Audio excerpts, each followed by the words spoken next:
Magandang gabi po, Luzon, Visayas at Mindanao. Hindi magbibitiw sa pwesto si PNP Chief Director General Ronald Bato de la Rosa. Ayon kay General Bato, yan daw ay matapos sabihin ni Pangulong Duterte na kailangan niyang ipagpatuloy ang kanyang trabaho. Pati si House Speaker Pantaleon Alvarez na nagpasimula ng panawagang Bato resign, handa na raw bigyan ng pangalawang pagkakataon ng hepe ng pulisya. May mga pagbabago naman daw na gagawin si Bato. Naniniwala rin daw siyang may sindikato sa loob ng PNP na gusto siyang sirain pati na ang kampanya kontra droga. Nakatutok si Marie Umali. Matapos manawagan ng kababayan taga Davao na si House Speaker Pantaleon Alvarez na mag-resign siya, si PNP Chief Director General Ronald Bato de la Rosa na raw mismo ang nagboluntaryo kay Pangulong Duterte ng kanyang pagbibitiw. Kaugnay sa pagpatay sa kinidnap na Koreanong negosyanteng si G.H. Ju sa loob ng Campo Crame, ang panawagan ni Alvarez na Bato resign. Nabigla ako because that's the list that I can expect coming from him. Kababayan ko pa, taga Davao. Natutuwa ka ba? Parang resignin ka pa. Birthday mo. birthday mo, parang resignin ka. Sa birthday nga ni General Bato, panauhing pandangal si Pangulong Duterte. Naroon din si Alvarez. Kung ipatanggal si Bato, si Speaker, pati ako, wala din ko yung dito.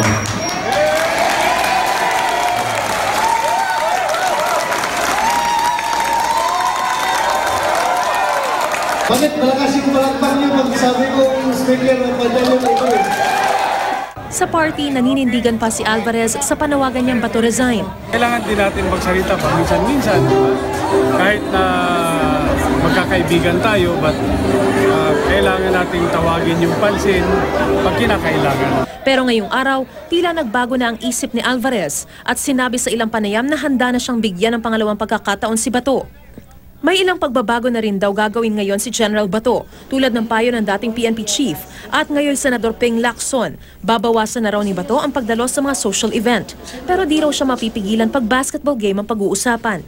I must tell you frankly, hindi po yung mga ganyan na bagay, except of course, yung basketball, no? Kung talagang may magandang game, hanap ako ng paraan na makapanood ako. Bakit? Kung hindi ako manonood sa mga ganong mga games, magiging more efficient ba ako? Magiging more effective ba ako sa aking trabaho? I don't think so. Ilang beses nang nabati ko si General Bato tungkol sa mga social event na kaniyang dinaluhan.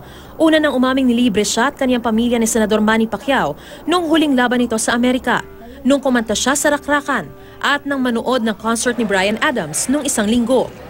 Pero sabi ng PNP Chief, wag naman daw sanang batikusin pa siya sa 55th birthday party kahapon na dinaluhan pareho ng Pangulo at ni Speaker Alvarez. Celebrate kayo mga preso na nagkakulong sa prisuhan. Ako pa na ako sa PNP, hindi ako pwede mag-celebrate. Napaka-unfair naman ninyo. Ako po yung nag-celebrate lang ng birthday ko dahil I'm already 55 years old.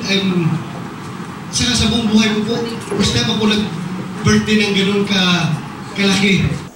May nakikita namang koneksyon si General Bato. Paniwala niya may sindikato sa loob ng PNP na gustong sumira sa kampanya kontra droga at sa kanya raw mismo. Nangyari siya sa loob ng Camp Crame ng mga sarili niyo pang pulis. It's double whammy kung tutuusin. Sinadya ba ito? Pwedeng sinadya na ipapahiya yung PNP, ipapahiya ako. And ultimately, yung administrasyon ni President Duterte. Sa tingin niyo may sindikato sa loob ng PNP na pakay na sirain kayo? You cannot discount that possibility. Kanina sa pagbisita ni General Bato sa Cavite Provincial Police Office para tanggapin ang mga itinurn over na police mobile at motorsiklo para sa operasyon kontra kriminalidad, pinaalalahanan niya ang mga pulis na huwag tumulad sa mga scalawag.